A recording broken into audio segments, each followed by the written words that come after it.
Dateline, Salt Lake Tribune, January 4th, 1897. Headline, leased for immoral use. Quote, for some time past, a controversy has been carried on among the directors of the Brigham Young Trust Company. The question at issue was the management of its commercial street property, the company owning nearly one half of the property on that thoroughfare. As is well known, the street, from its past denizens, bears an unsavory reputation. The trust company fought the inhabitants and wrestled with the city, and at last had the streets cleared of its unpopular inhabitants. It then found that while the moral atmosphere had been cleansed, its buildings had shared a like fate. They offered stores and buildings to merchants for nearly nothing, but it was impossible to find a tenant. For the past few years, the commercial street property has been a dead loss. The Brigham Young Trust Company was organized by the heirs of Brigham Young, but the stock had been transferred to other parties, a number of whom have been opposing for some time the policy of those in control of the company in refusing to lease the buildings for immoral purposes. This agitation has resulted in a change of policy. Heretofore, all leases of the company have had a clause forbidding any building leased being used for immoral purposes. Now this clause will be stricken out, and no questions asked of the leases as to the purpose of which the house will be put. Already the street is showing signs of activity, and several leases have been made. End quote. I'm Wendy. This is Demolish Salt Lake, and the story of queer history in Salt Lake City.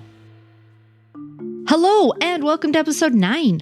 I have thrown out the usual format for this episode and instead invited my friends Connell O'Donovan and Randy Hoffman to join me to talk about historic sites that play an important role in the queer history of Salt Lake City. I gave you a hint about one of the sites in the article I quoted above. The stories Connell and Randy share are so interesting and might provide a new perspective for you about the city. This is the first episode in the summer road trip series, and I hope you enjoy the tour we take around the city. Okay, here we go. Hello, and welcome to episode 9. You're in for a very special episode today. I have a couple of friends here with me to talk about historic places that are important to the queer community here in Salt Lake. So let me introduce Connell and Randy. You guys want to say hi? Hi. Hello. Okay, so I met you guys a couple years ago. Yes. We were working on a project with a previous employer of mine, and unfortunately that project never got to fruition, which really bums me out. But I feel like this is kind of a way to bring that project to fruition so that we can, talk about these places within Salt Lake. Very much related. Very much related, absolutely. So the theme of the summer's podcast is road trip, but we're going to start here in Salt Lake. So this is our first road trip. Awesome. So we're going to take a road trip around Salt Lake. Okay. So before... Are we in a convertible? Do you want to be? Yes. Okay. Red, blue? Red. Red convertible. So your hair can flow? Yes. Vintage or new? Oh, vintage. Yeah. Like a 67 Mustang. Oh, with pony seats. Yeah. Now the we're scene talking. is set.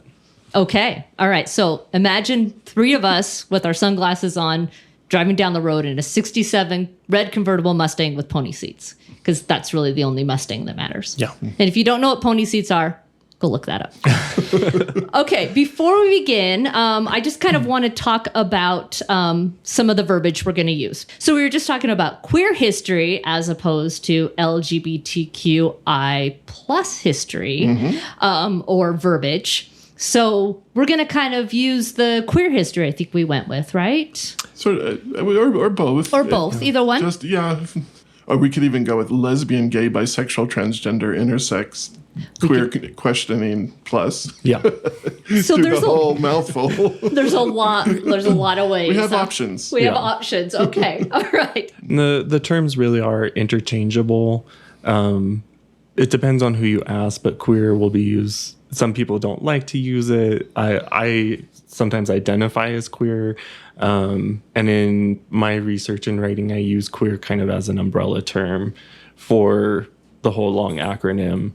But like you said, at some points, in this we'll say LGBTQ plus, or at some points we'll talk about stuff in the 70s and 80s and it was just lesbian and gay, and that's what some of the organizations were called. So it's all interchangeable and depends on the context. Okay, great. And I wanted to just introduce myself as Connell, but my pronouns are he, him, his. But I identify as a gay male. I'm just a wee bit bi, but not enough to really. I don't embrace that identity. I'm erasing my bi identity. And I'm also just this past year or so non-binary. I'm embracing being non-binary. So I'm on the transgender spectrum, and I kind of feel almost third gendered. Okay. Which is, and I can, Anyway, I'm still exploring all that. That's awesome. Randy, how do you identify? Yeah, Randy. I very much relate to that. I just, yes, I'm a gay male, 100%. But just the way society has defined and characterized male and female, I'm not one or the other. So I feel very much the same, queer in between that I'm trying to figure out how to dress my body for and project into the world. Awesome. We're all on some sort of a path, aren't we? Yeah. Journey. Post-pandemic paths. Oh. Yeah. That's a whole other podcast, right? Yeah. Well, my pronouns are she and her. Okay. Good. So, but I appreciate that you brought that up because I think that's really important to know how to refer to people and how they're comfortable being referred to. Yeah. Yes. So perfect. Yes. Thank you for bringing that up. You're very welcome. All right. Well, gentlemen, where's our first stop on our road trip? I have first on my list 20 Rue Jacob. Well, we're on a road trip. Yes. Did we need to stop for coffee first? And a shot or two. No, I wasn't sure if we're doing like chronological or geographical. Wherever you guys want to go. We're just random. We've got all the time in the world. We can drive all over the city. Over hell and yeah. back. Okay. Sounds good to me. Yeah. Sure. 20 Rue Jacob. Okay. So. I guess Connell's going to talk to you about this. Well, so it didn't last very long. I think about 1982, they opened a group. I think it was a kind of a communal effort of women, and mostly lesbian identified, opened up 20 Rue Jacob, which was a coffee shop / women's community resource center at I have it it was 238 East, 800 South. Right, which is now Moochie's. Moochie's. And there are two buildings of Moochie's, and it was the West Building. Okay. The little tan, kind of off-white building, right? Well, now they're yellow. Aren't they both yellow now? Oh, okay.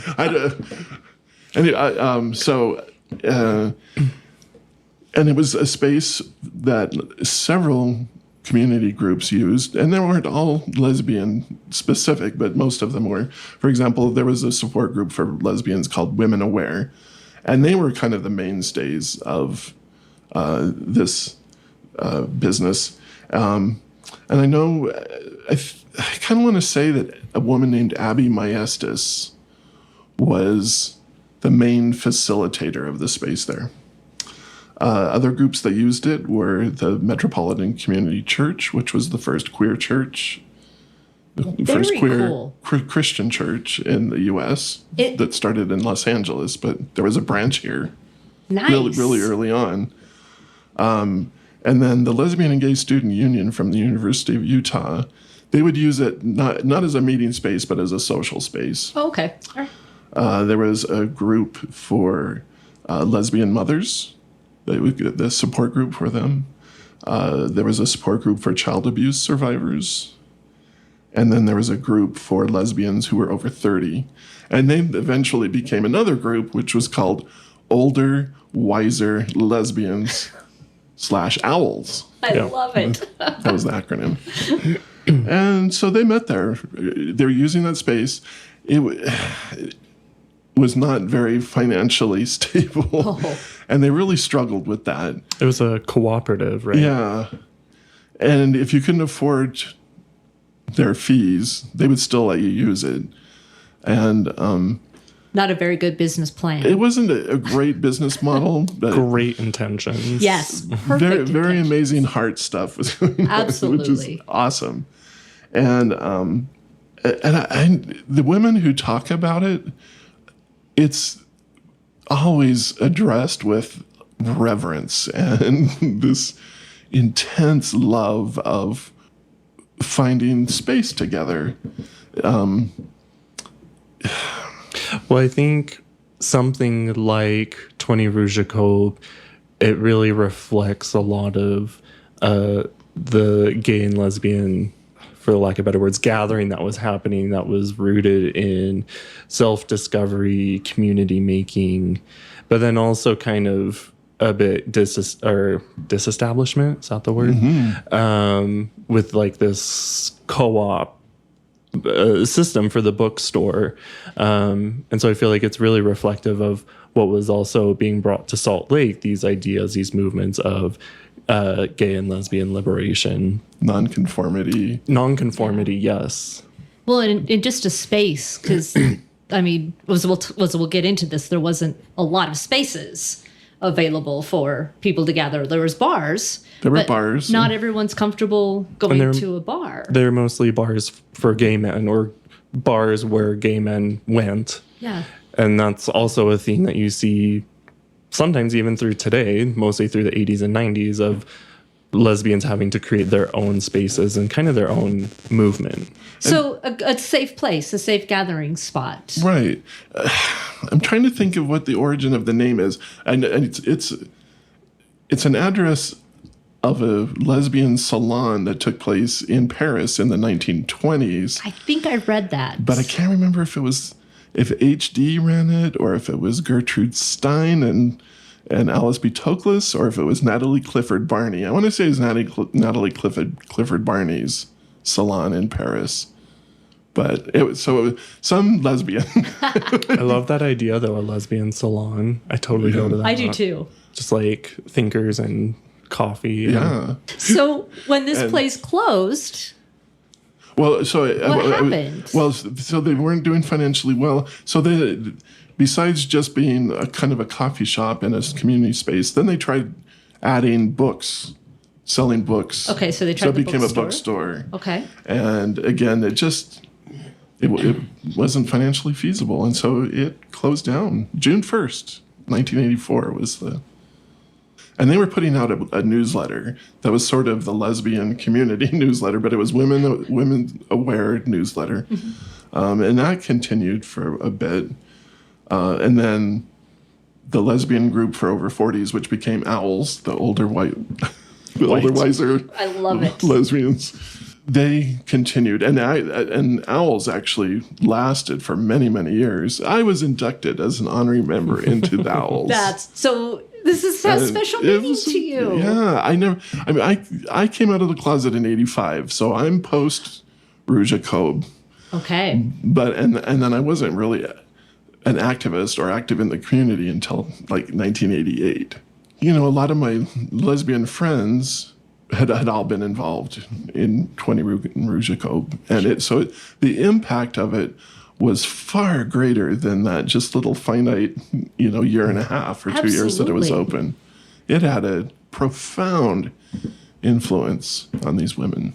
So this also brings up, and we're going to talk about this when we get to talking about the Sun, is that, we think of having a community being displaced as maybe, their homes being torn down or something like that. We don't often think of a building, or a business, a building being demolished or a business being closed, how that displaces a community. Yeah.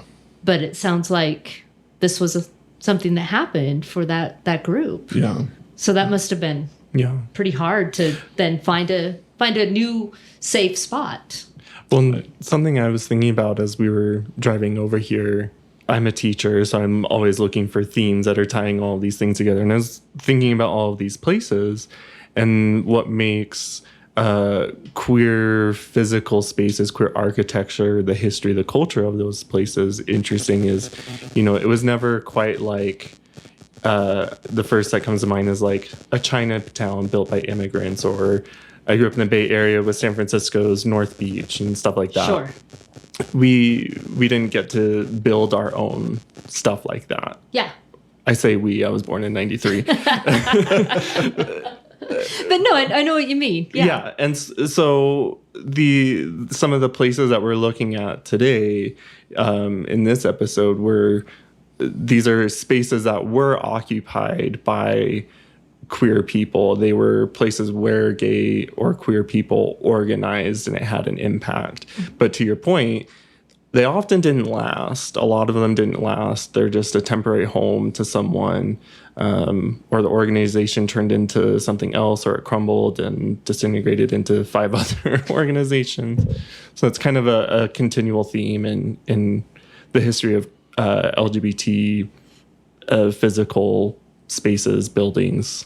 Let's talk about the sun, since you brought Let's talk about the sun, because this is probably one that maybe more the listeners would be more familiar with. Right. Spoilers, it no longer exists. So when I came out in 85, which is a whole story, I became a regular at the Sun. That was the place to go. It was the funnest gay bar I've ever been to in my life, and I've been to many, including many in San Francisco and San Diego and LA and Phoenix. But the Sun, there's just a really special place in my heart for it.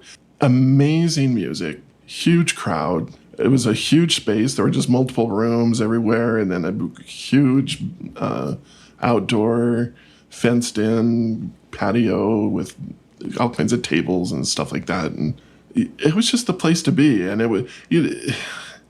I felt very safe. There were a lot of straight people who went. Got to go slumming.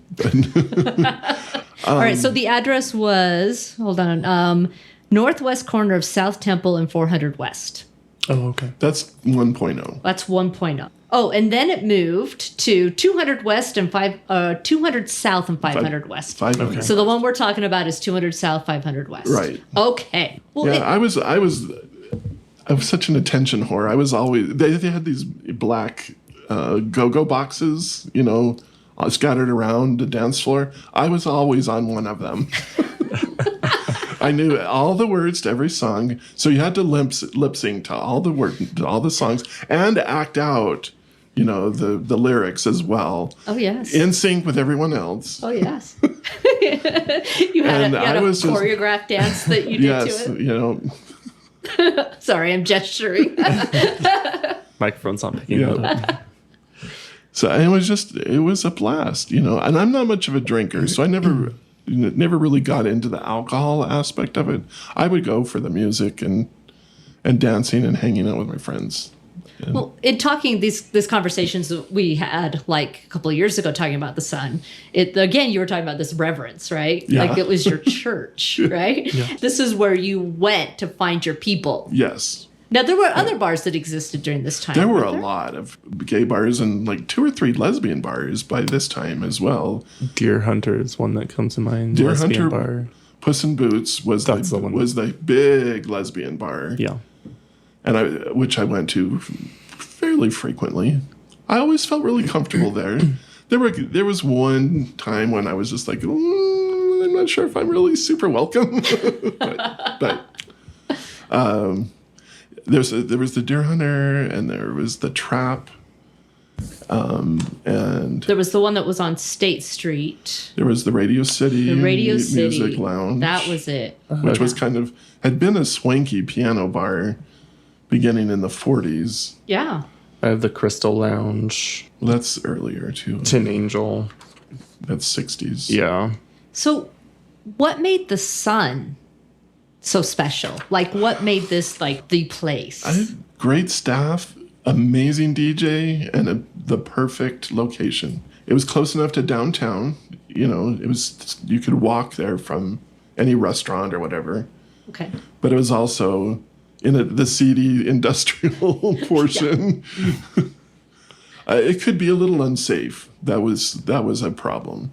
As far as like gay bashings and things like that. Yes. Some robberies, muggings, and stuff like Yeah. that. And Yeah. did you ever go? I did not. I was not of age quite yet. Oh, no, you're a young pup. Oh, not that young. Whenever I've had, one of the greatest things I've been able to do in the last few years is develop relationships and hear stories like this from my queer elders. You know, I didn't get to experience this. And something that fascinates me, which has brought me into queer history, is just this community building that happened that my queer generation really doesn't have. And so for various reasons. And so I always hear local queer elders talking about just this absolute reverence, like you said, for the sun. And my brain tries to like transport itself back to there and just like imagine like what it must have been like and how magical it must have been like. I think every gay man, every queer person has had that experience of recently coming out and like, well, I hit the cord. Now I'm gonna go out to, because I'm gesturing and the microphone's not picking up gestures. You're too fabulous for this small space. Should have recorded this so you can see all the fantastic gestures. I'm sure every queer person has experienced that. You know, I've recently come out, gonna hit the bar. I did that when my first bar was the Sun Trap. And it is this liberating experience where you can finally meet your people and you can be yourself. And so I can only imagine what that would have been like at the Sun to experience that. Absolutely. I think that too. Like what that felt like to have a place where you felt like you belonged. Yeah. Where you were able to finally be your authentic self and who you wanted to be. In 1980s, Salt Lake City, Utah. Absolutely. Just the 80s in general in Utah or Salt Lake were amazing. Yeah. The underground scene was the shit. I'm like, there was so much going on artistically and within the queer scene and everything. But so there were all these, you know, spoken word poetry places you could go. And there were all these alternative film places, you know, like the Blue Mouse and the Tower Theater. Yep. And there was another theater that the name escapes me. There were performance art pieces. You know, the queer community was doing a lot of that. Like there were these young performance artists, Curtis York, and the other guy's name was Gumby, and I can't remember his Muggle name. But they had a show called Meet the Mormons, and they would do these performance art pieces about being queer and Mormon. And hundreds of people would come and see them do these crazy things that was awesome. That were just like, well, there, you know, the punk scene was going on, the goth scene, new wave, all this amazing alternative music. Yep. I am from the new wave generation. I will. Yeah. Okay. Yes.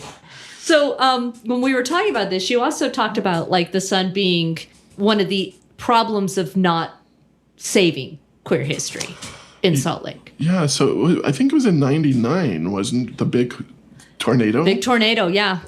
If you don't know about that, big tornado came through Salt Lake in August of 99 and killed one person. Yep, and destroyed. Hit the Salt Palace, hit the Sun, destroyed the Sun, and so that was the end of the Sun. That was the end of the Sun. Yeah, and that was the end of all of this like generations of people having these experiences at this one spot. Joe Redburn, who had owned both 1.0 and 2.0, you know, he was getting older and he was just tired and was like, I think it's just a sign from God that I'm just take the insurance money and run. Well, then the whole block got demolished anyway, so. Right. Yeah. So again, we're talking about the displacement of a community. Yeah. Again. And nothing has really replaced it. Like there's the Sun Trap is not the same. The vibe might be the same, but just the community is not. The heyday of I feel like it's not a dance club. The Sun was primarily a dance club. Yeah. I feel like the heyday was the Sun, and it just kind of maybe not to critique our modern bars. I'm thankful that they're around, but I think it's gone a little down since then. Well, and the internet has a lot to do with that as well. Yes, absolutely. A lot more options to Yeah, to meet other people, and where in the 80s. That was your only place to hold hands, and now we can hold hands at other places. Yeah. Right. All right, so we're going to leave the Sun, and where are we headed to? I kind of wanted to combine Memory Grove, and we wanted to also talk about Washington Square. Yes. I thought we could connect those pretty well. Friend shared this page from the 1996 Pride Guide, and it went through just very quickly some of the history of Pride, just how it actually started. So there were a lot of other events that happened previously to the march that Connell organized.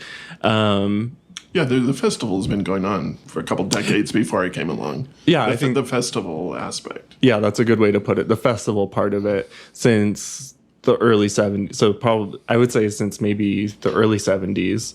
The ones that we can kind of document and say definitively happened were like 75 and on, and they would take place. So some of the ones I have here in this article, the first one that they have listed, July 1975, issue of the Salt Lake City Gazette announced the Gays of 47 and Pioneer Picnic, a social event sponsored by the Gay Community Services Center. The party in Mill Creek Canyon offered kegs o beer, apostrophe, beer, refreshments, a picnic basket auction, bake sale and crafts. And then there was a Memorial Day kegger in City Creek Canyon. And City Creek Canyon or Memorial Grove was often used as a cruising site. If we're talking about the built environment like you do on your podcast, oftentimes, especially like 50s, 60s, 70s, gay men how do I articulate that? The only place that they could be themselves were places that weren't really places. Absolutely. Like Memory Grove. So you could go into a place like that and not be worried about people being around you judging you. And so it became a cruising site, but I don't want that to also slander, demean what was happening there, because this was also people experimenting. This was people meeting others who were like them and finding themselves, developing friendships or relationships.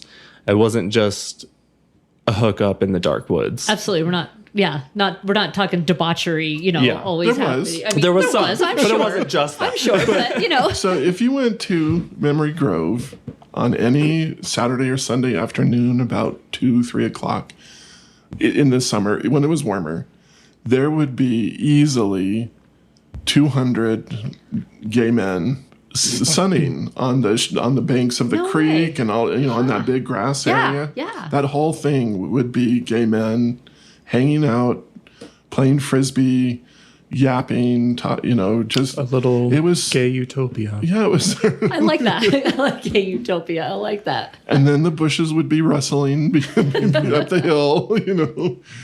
Your friend would disappear for a few minutes and quietly come back. But again, we're talking. There wasn't other places. Like there wasn't the built environment other places. Yeah. So Right. I mean, there was Jeff's Gym, but So I think that's always something really interesting to share with people. That's part of our LGBT landscape here in Salt Lake City.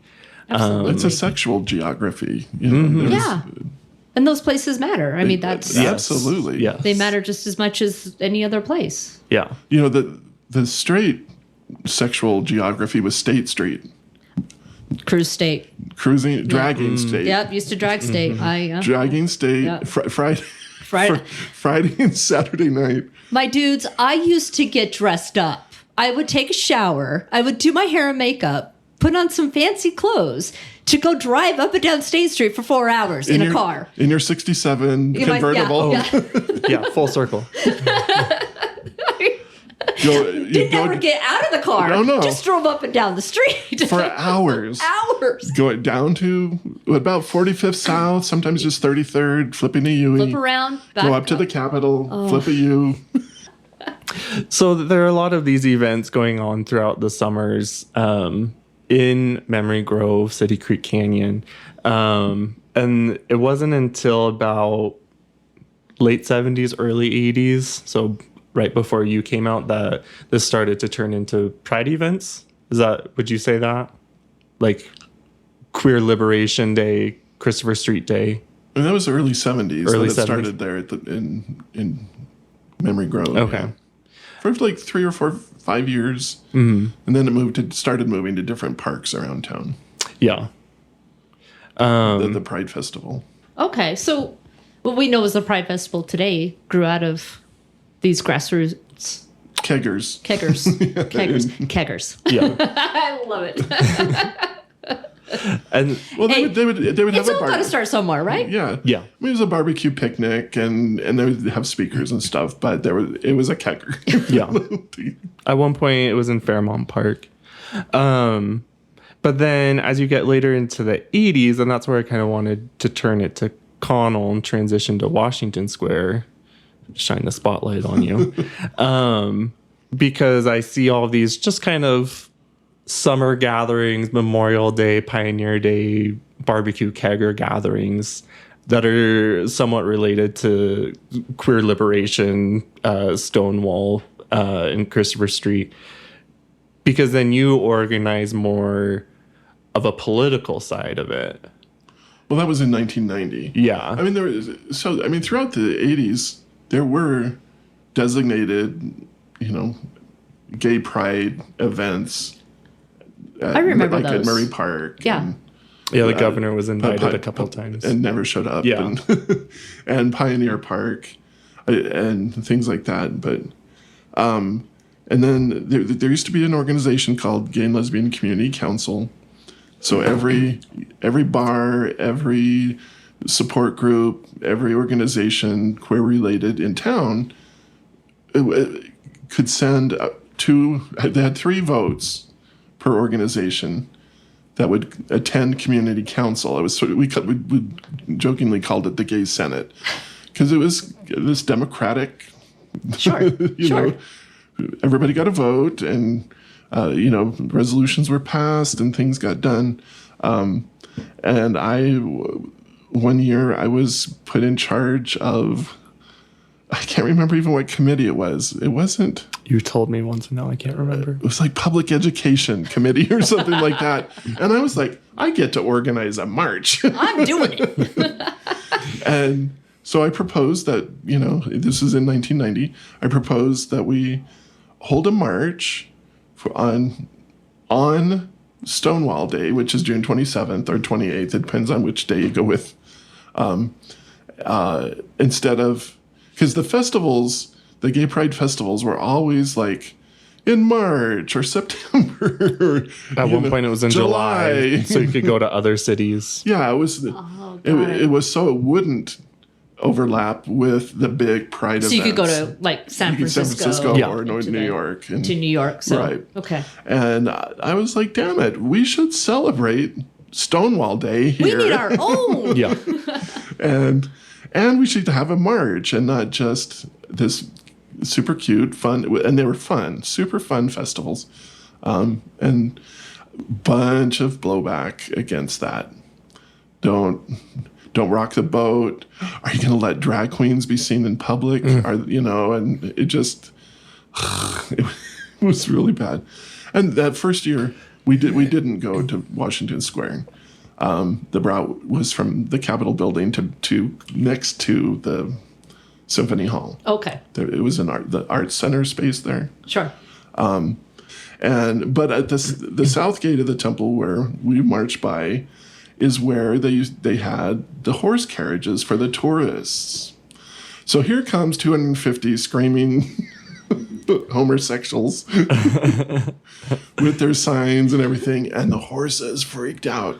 But I had gotten our permit and had passed everything. I resubmitted the route to the police, and they're like, "Yes, do it." And then we started approaching, and the cops were like, "Oh my gosh, What did we do?" Whoops. And they were like, "Push everybody to the south sidewalk, get them as far away from the horses." And they're all spooked and bucking and stuff, and it was kind of scary. And I bet we got people to kind of calm down and get past them. But the cops then said, "You can't do this route again next year. You got to do a different route." So the next route, I was like, you know what? Let's just go down State Street and we'll end at Washington Square. So in 1991, on June 27th, Friday night, we ended our march there. Well, so I'd paid for all these permits and gotten permission. Which is not inexpensive. And it was not inexpensive, but I would say the city, thank you very much, paid for our insurance. They waived the Oh, insurance. wow. That's huge. Yeah, so I just had to pay for the permits, and it was, less than $150 total. But I had my permit in hand, and we get to Washington Square, and neo-Nazis from Aryan nations have occupied the space where we had our permit for. Oh. So They're in front of City Hall by the flagpoles. no, on the east side. No. Or that's on the west side. Knowing that you guys were going to be there? Yes, yeah. Okay. Where the loop. Yes. The drive loop is. So on the east side of... but they were up on the steps of City Hall. Yeah. Waving their Nazi flags and chanting, "Sieg Heil, kill the fags, fags die from AIDS," fun things like that. And here I am with my little bullhorn, going, "Oh shit!" I take my permit and go over to the lead police officer and say, "This is my permit for that space. I paid money for that." And he goes, "They got there first." And I said, "Do they have a permit? And did they pay for it?" "Well, it doesn't matter. Freedom of assembly." Oh my and I was like, gosh. "So I didn't need to pay for the permit." I was so angry. Yeah. But so we had people go up to them, right to the bottom of the steps, and then turn away from them and face me and the other speakers with the bullhorn. And we just kept, talking. How scary. Yeah, it was. I was terrified because I thought, if one of them has a gun, Yeah. they're going to shoot the guy with the bullhorn. Yikes. But we got through it, and every year it just grew from there? well, then I moved away, so I don't know about that. Oh, that's right. You lived in California for 20 years. Yeah. But that was the first time that Washington Square was used as a queer space, and it's still there today. Yeah. Because that's where Pride. Yeah. It's not just a convenient place for a festival, although it kind of is. It has meaning. It has meaning. And I think Tradition. Tradition. Exactly. We need a queer version of that play. Yeah. So that was a distraction.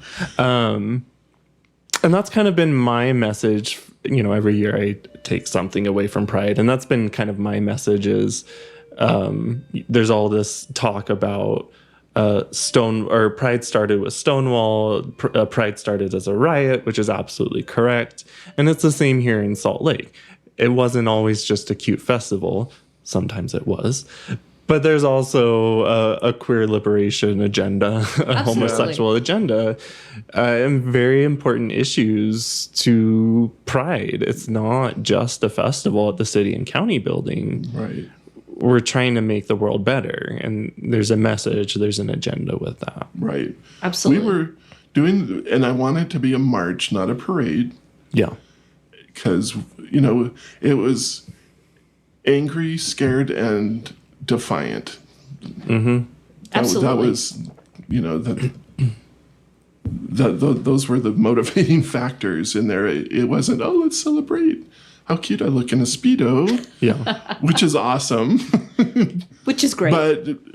that's not where we were at as a community at that time. No, yeah. And it was really meaningful to be able to, walk defiantly down State Street.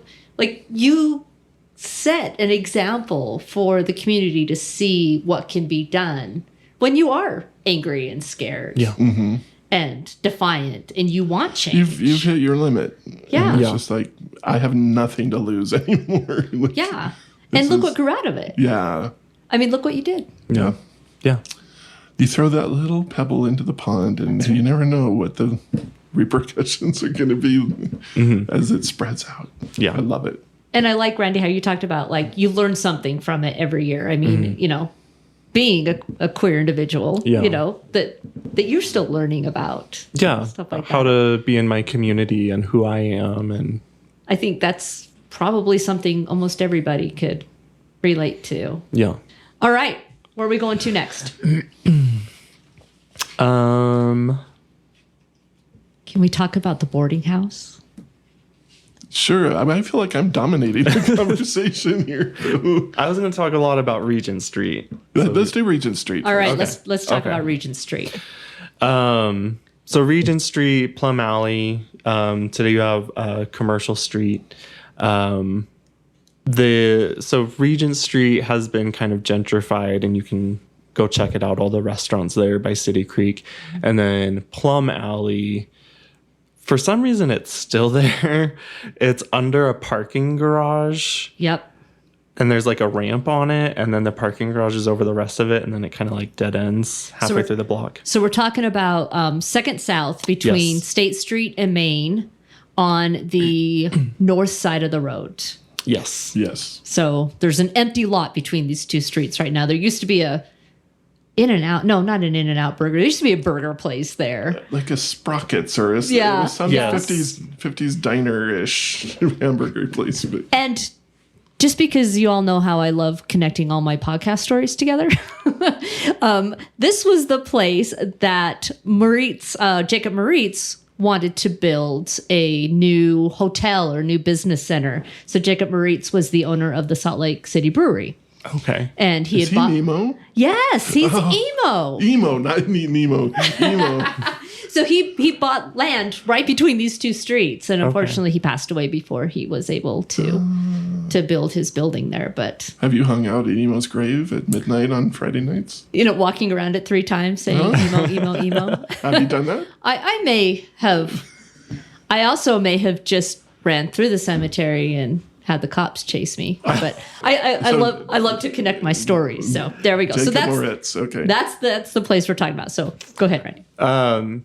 So early Utah, so 1870s, 80s, 90s. This is part Chinatown. This is also the part of town where a lot of the brothels are, and the boarding houses, Yes. which are sometimes kind of the same thing. They are the Felt Electric building that actually still exists there. Okay. It was a house of ill repute. Yes, another great term. Yes.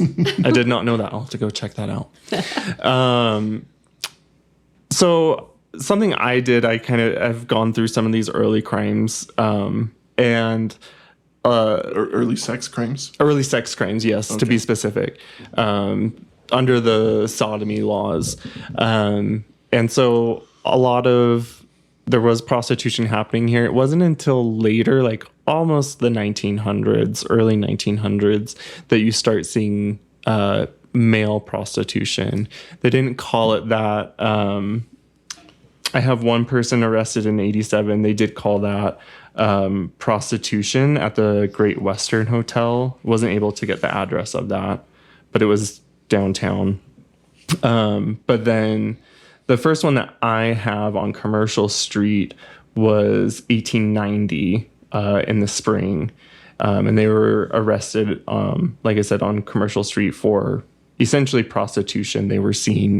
He was seen with another man on the ground participating in Writhing around. writhing around. I'll leave it at that. It was very obvious what they were doing. Participating in exercise. Yes. Weren't a lot of the male prostitutes arrested for loitering? And so I was going to also say that there was a term that you'll mostly see. So it's loitering, and then the other term is vagrancy. Oh, right. Oh, okay. I saw loitering a couple times.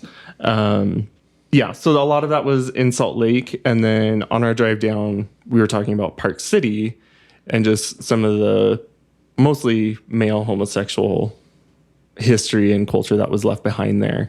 And it was a mining town, so there were brothels. Absolutely. And there were several male prostitutes. A lot of the ones arrested up there, they said in the police records that they were inmates of a house of ill repute or an inmate of a brothel. I don't know why they couldn't call them prostitutes. Maybe that was just such a feminized it probably idea. Was only, yeah. And so they didn't know what to call these men. And they were often very young, between 17 and 24. Interesting. But that whole kind of middle of the block there that's been gentrified, or there's a parking garage there, has this like rooted history. And I view a lot of this as kind of part of, not the sole root of early Utah queer history, but part of what was happening in Utah. Because looking through the records and some of not just church history, but Utah history related to the church, a lot of the Mormons in Salt Lake would turn a blind eye to what was happening in the brothels and the boarding houses, as long as it stayed on those streets. Yes. It was the same with Swedetown, which is now Marmalade. As long as the Swedes and Norwegians stay there, as long as the Chinese stay in Chinatown, then we won't have problems. I thought Swedetown was across the street from Back Street and further north. It was further away, Okay. but just the same idea that as long as these non-WASP people stay where they're supposed to stay, then we don't have an issue. So they were able to kind of turn a blind eye. And per our conversation before we started the podcast about the church owning some of these buildings that rented and ran a brothel, they were able to they weren't able to, they did turn a blind eye Absolutely. to what was going on in those buildings that eventually changed. Not the church, the Brigham Young Holding Company. I mean, it's, Correct. Which was the church. Correct. it was the same thing with, in doing my research with like breweries and, and bars and saloons. There was always a bar and saloon in all the church-owned hotels. Yeah.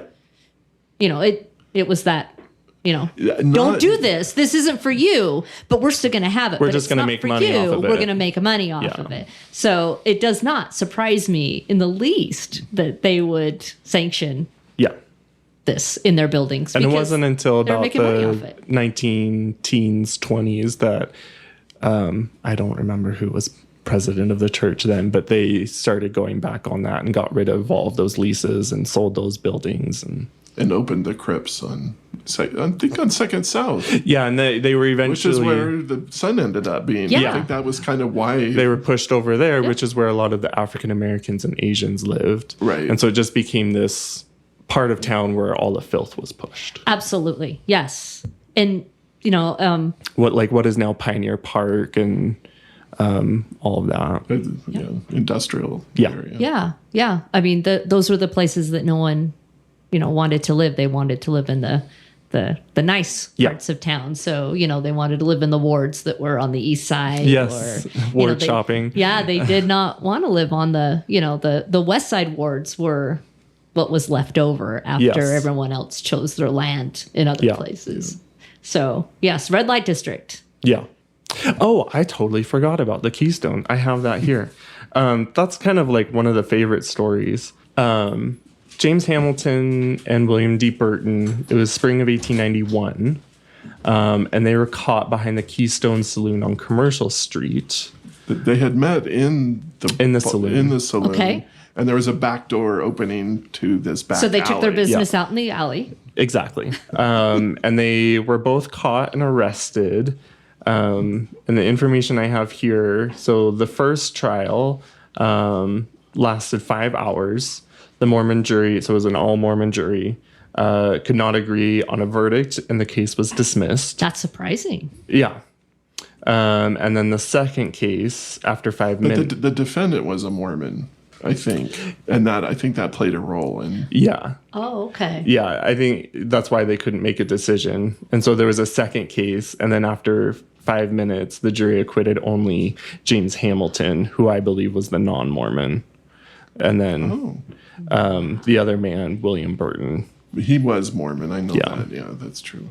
Which was very indicative, or well, very common, because at this time, relations between the state and the federal government are rocky. No one likes Mormons. So if they can show on paper, no, it's our people are good. Yeah. It's all these other ones that have come into the state that are roughing things up and not following the rules. Yes, because what year was this again? This was 1891. Oh, yeah. So we're right in the middle of prosecuting everyone possible for polygamy. Yes. So, we Cohabitation. I'm sorry. That's really interesting that they would acquit the non-Mormon but make a example. That was very common. There are many other sodomy cases where the LDS men were given very lenient sentences or nothing at all, and the other ones were sent off to the penitentiary or whatever. I love that story about, because you only, like, when you think of prostitution, you think of a red light district. I mean, you really only think of, like, the women. Yeah. Mm-hmm. But of course. It was mostly women, but from what I could tell, it seemed like there was a fair share of young men. Absolutely. Yeah. Again, no other place to go, and in the wrong time period as well. Yeah. All right, so... Are we going to the boarding house? Okay. I love this. Me too. Yeah. Like, this is... I actually did some digging on this one because this was just fascinating to me. So we're going to... I wrote down the address. So we're going to... 615 East, 900 South. All right. Across the street north of Liberty Park. And this place is still there. Please don't bother the people that live there. Like I did in 1988. Were they kind? There was nobody home. Oh, bummer. But next door lived Jan Mckenzie, who was in her 80s. Oh. And she had lived in her house her entire life. And she knew all the women. So she had stories? And she had stories. Oh, my gosh, that's stories awesome. And stories. And she loved those women. And Jan never married either. And I wanted to ask her, so, are you Lesbian by any chance? I didn't ever, but... so in the 1920s, there was a woman named Edith Chapman, Dr. Edith Chapman. She was a teacher of education at the University of Utah. Her parents died, and she inherited their house there. And she was a lesbian, and she opened up her home as a boarding house for other lesbians. And the women, she hired Carleen Monson as her cook for the place. Carleen Monson is Thomas S. Monson's favorite aunt. Oh, wow. And he has given talks about Uncle Elias and Aunt Carleen as being his two favorite family members. He's given he talks about them in conference. And I don't think Elias married either, but Carleen didn't. I know she didn't marry. And some of the other women that lived in this boarding house were Mildred Berriman, who was Edith's lover for quite a while. And then Dorothy Graham, who she was the manager of Coon Chicken Inn, which was a horribly racist but extremely popular chicken restaurant on Highland Drive. Yes. Go Google that. Just be prepared, people. Coon Chicken Inn. Anyway, but and Dorothy actually would sponsor drag shows at Coon Chicken Inn because they had this really swanky dining room and kind of a cabaret setup. And so Ray Bourbon, who was a famous female impersonator and out gay man, he had this review called Boys Will Be Girls. And he brought them to the Coon Chicken Inn in this time period that we're talking about and things like that. And then there was Grace Nickerson Ethel Stewart. So there were, I think it was Edith and Carlene had 2 bedrooms, and then there were 2 other bedrooms that were open. Because it's not a big house. No. It's kind of a small The Victorian or Craftsman. It's Craftsman. Yeah, that's who we know who lived there. So out of the many people that live there, those are the... Right. And then in the late 30s, Edith decided that she didn't want to live in Salt Lake anymore, and she wanted to be more open. So she moved to Berkeley. Oh, okay. And lived in Berkeley. She met another lover, and they were together for the rest of her life until the 1950s. So she sold her house, and she gave her house to Carlene. Oh, okay. I was going to say that was the end of the boarding house, or did she continue it? I don't know. That's a really good question. Bummer. I wonder how we could find out. The 1950 census hasn't been released yet, so I don't. And I don't know how long Carlene died. She was older, so she may not have lived very long. But yeah, I haven't actually tried. That's a good. But still, you've prompted me to do some more research on what happened to the house. Digging on that. Let me know. Okay. Yeah. But providing this in the 20s again, you know, this fantastic safe spot for women. Yeah. And I picture, from what I've gathered of 1910s and 20s Salt Lake LGBT culture, there was a very strong, think about 1920s America. There's a very strong underground ex-Mormon queer network. And so I picture a house like this. We all know the house with all the gays. That's the place to be. Yes. Yeah. So I picture a place like that potentially being an extremely safe place for this group of people who cannot be out at work or in public, and so they can come and feel safe. Yeah, feel safe. Yeah. Yeah. Which just seems to be kind of a recurring theme in this whole conversation. Yeah, finding right? safety, finding community. Finding community and safety, and it's very queer. Being your authentic self. And we know about some of this because of Mildred Berriman, who was Edith's lover. Mildred had gone to Westminster and had been kicked out because she came out of the closet. She had asked to do a study on the lesbian community in Salt Lake City, and Westminster said no. And not only that, but when word got out, and word did get out that there was a lesbian living in the dorms, a bunch of parents contacted the school and said, kick her out or I'm taking my daughter out, because they recruit, of course. Yeah. It rubs off. And it's contagious. It's part of our agenda. Yeah, exactly. And so they kicked her out. But she was still on her own, and she tried to get it published. It's called A Psychological Study of Homosexuality, I think is the title. I think that's what it's called. Yeah.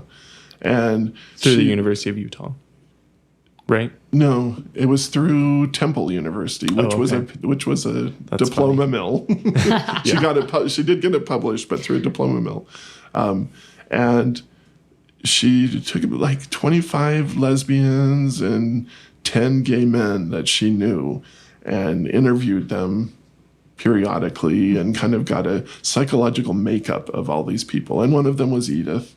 And then, and you could tell probably, I think I know which one is Dorothy, Because they were all just numbered. They had, right, yeah. It was case study A. Or A good thesis, yeah. Yeah. Gives it aliases, yeah. Right. I have a copy. You have a copy too, don't you? Of the whole study. Yeah. That was preserved by her family, her whole study. And fantastic. And the lesbian archives in Los Angeles, the June Mazer collection, has the original. Such a progressive thing for that time, right? It's astounding. Yeah. That whole story. Yeah. I love that whole story. All right, so I think we've got one more stop. Yes, the Salt Lake Theater. Oh, which you've been doing a lot of talking, but this is yours. This is great, people. I forgot to. We're heading to the Utah Pantages Theater. No, this is the Salt Lake Theater. Oh, this is the Salt Lake Theater. Pantages is on Main Street. Yes. the Salt Lake Theater is on State Street. Oh, I was at the wrong theater. And became Promise Valley Playhouse. Okay. Do you know which theater? I know which is. About? It's now. Well, it's church offices. Is it? They kept the facade. The facade's there, like, and ripped out the theater part and just put in modern offices. people keeping facades is not historic preservation. It's not. No. No. No. So we're State Street between 2nd South and 1st South on the west side, right? And it Yes, looks like I a know. theater still from the outside. Yeah. It does look like a a theater. very grand and elegant theater Yes. facade. Okay. Yes. Sorry. I 100 State Street. for some reason I thought we were at the Pantages, but all right, I'm backing up. Yeah. We're throwing it reverse. We're going around the corner. Well, so drag queens did perform at the Pantages, but the vast majority performed at the Salt Lake Theater. So I just finished doing a massive study on female impersonation in Utah from 1871 to 1931. Did I say that right? It's 1871 to 1931. Yeah. Numbers. Over 100 drag queens performed on Utah stages all over the state in that, 30, 60-year period. So incredible. And it was a huge part of the vaudeville circuit. Absolutely. Almost every vaudeville act had a female impersonator in it. And originally it started out as being really like mocking of women. Really over the top. Well, super sexist. And starting about in the late 1880s, men started to try to actually impersonate women, like to pass as women with both what they wore and singing. Okay. So a lot of them took opera classes and things like that, and were singing in soprano falsetto Wow. for audiences. And we're trying, the purpose was to try to fool the audience and not let them know That they were that actually. that they were men in drag. Well, wasn't a law passed that they had to make it clear that this was an act? I cannot find any municipal okay. code in Salt Lake City. Okay. It's city to city about cross-dressing or anti-cross-dressing codes vary city to city. I know Provo had one, but I went through all of the Salt Lake municipal codes, and there is no prohibition against it. Interesting. But so they would do this performance, and then during the standing ovation, hopefully that you would doff your wig and go Show your true identity. Yeah. and then that would bring down the house totally. But yeah, so and of the 100. About 75 were national acts, but about 25 of these female impersonators were acts that were from local folks. And, some of them were heterosexual men. Mm-hmm. I would say most of them were actually heterosexual men for whom this was just a job. And this was for heterosexual audiences. Yeah. Yes. This isn't RuPaul's Drag Race. It's not RuPaul's Drag Race. This is not, Royal Court of the Golden Spike Empire coronation for the queer community. This is straight men impersonating women for straight audiences, for the most part. But there were a number of gay men who did it, and probably what we would call now transgender women who participated. And we can surmise that because then they would get caught remaining in drag after the show and go down to Provo, show up at a saloon. I'm speaking of one in particular who went down to Provo in drag and trying to hook up with men and got arrested for cross-dressing. Oh, wow. In Provo, yeah. Now, we know who some of these people are that I know all their performed. names. Yeah. Yeah. And I think some of the audience the listeners would be surprised to hear who some of these a couple of them. Let's people see. are. So Evan Stevens, who was the director of the Mormon Tabernacle Choir, He performed in drag at least 3 times. Once was in the Mormon Tabernacle downtown. And he also performed at the Malad, Idaho Steak Tabernacle in drag once. And he had a male partner. He had many male partners. Well, yeah. So I actually just I had posted about him last June, and I just reposted. So if you want to read more about Evan Stevens, go to my Instagram account. And then the other really famous one is, of course, Madame Paterini, whose Muggle name is Brigham Morris Young. He was the son of the Brigham Young. Yes. And the one photo, we have an amazing photo taken by the famous photographer Charles E. Savage of Madame Patterini in full drag, and I think she's gorgeous. Yeah. And absolutely. like I would look at that and not go, "That's a guy in drag." I agree. Because I can almost always tell men in drag. Yeah, if I didn't know and you hadn't told me, Yeah. You wouldn't. That's definitely like a gorgeous woman. Right. But he sang in soprano also, and then he would do the same thing. Oh, that She one made image. great gin. Yes. I'm kidding. She didn't make gin. Can we put in a plug for it? Please do, because this is awesome. Okay, so Ogden's own distillery makes a Madame Patterini gin with her image on it, and they just came out with a gin and tonic in a Yeah. can with her image on it. So Shop local, people. Go hit them up because shop it is local, cool. Find some Madame Patterini Yep. and have a good time. So back to that image. We have that one photograph. It's a large placard that was to advertise his performance at the Sugar House Ward in about 1901, 1902.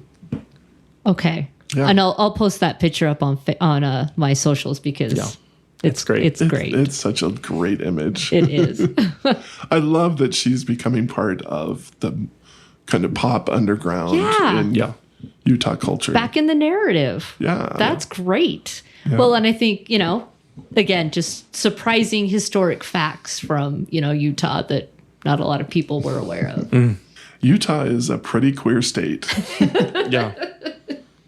Yeah. Yes. Well, and that's what I love about all these stories is realizing I think about young adults and teenagers hearing these stories. You've always been here. We've been here before it was settled. We've been here while it was settled. We're still here. These stories are real, and they're powerful. Yes. Yeah.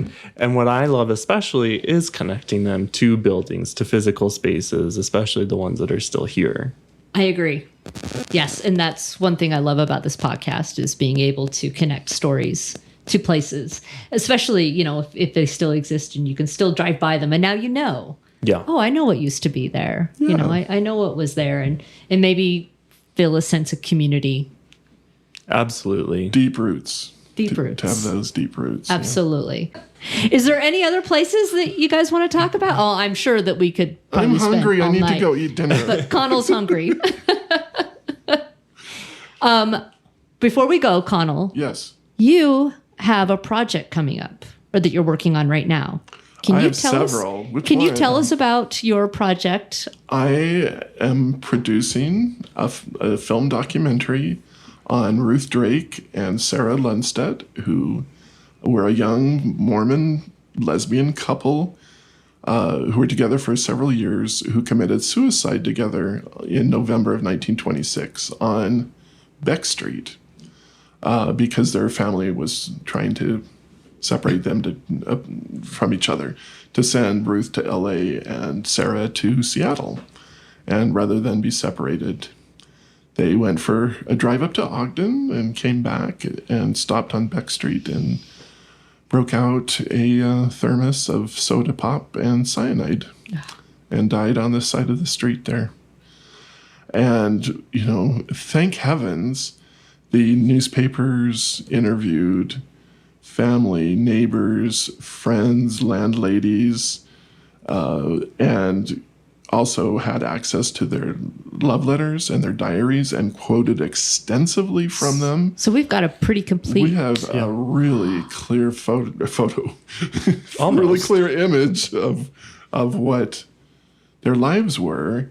And so I'm Eric Hutchins up in Park City is directing, and we're getting underway. So can I put in a plug for my Yes. GoFundMe.com/Ruth and Sarah, and help us to fund it. Project Rainbow just gave us a nice grant of $4,500. Fantastic. So we Congratulations. can pay Randy to be one of our consultants. That's awesome. And Megan Garcia is a lesbian historian locally, and she will be in the documentary as well. And I'm so excited for this. So I am too. And I'll post that up on the socials too, that link, so we can help you raise some money for your GoFundMe, because this is definitely a project that needs to come to fruition. And we plan on having the debut Sundance. Nice. And I won an Oscar for best documentary. I am shooting for the stars, damn it. Yes. Let's do it. So look for you at Sundance. And if anyone listening is hooked up with Sundance, Yeah. give Connell a call. Yeah. Especially if it's Brad Pitt. Yes. Brad Pitt, really? He is single now, so, Yeah. I'm just kidding. Idris Elba. There you go. All right. Now we're on it. Oh, well, gentlemen, thank you so much. Thank you for coming by tonight and spending a couple hours here and taking us on this great road trip. I think this is awesome. And I'm glad that we were able to make this project come together somehow. And I think this is awesome. And you're paying for dinner, right? Yeah. Okay. Yep. I'll meet you there. Okay. Thanks, gentlemen. Thank you. As usual, check out my Instagram and Facebook pages at Demolished Salt Lake Podcast to see historic photos of the places we toured. Now, if you're on Twitter, follow me at Demolished SL Pod. If you like the podcast, please subscribe. The summer road trip series continues in the next episode with a drive to Provo to visit the Territorial Insane Asylum. We'll see you then.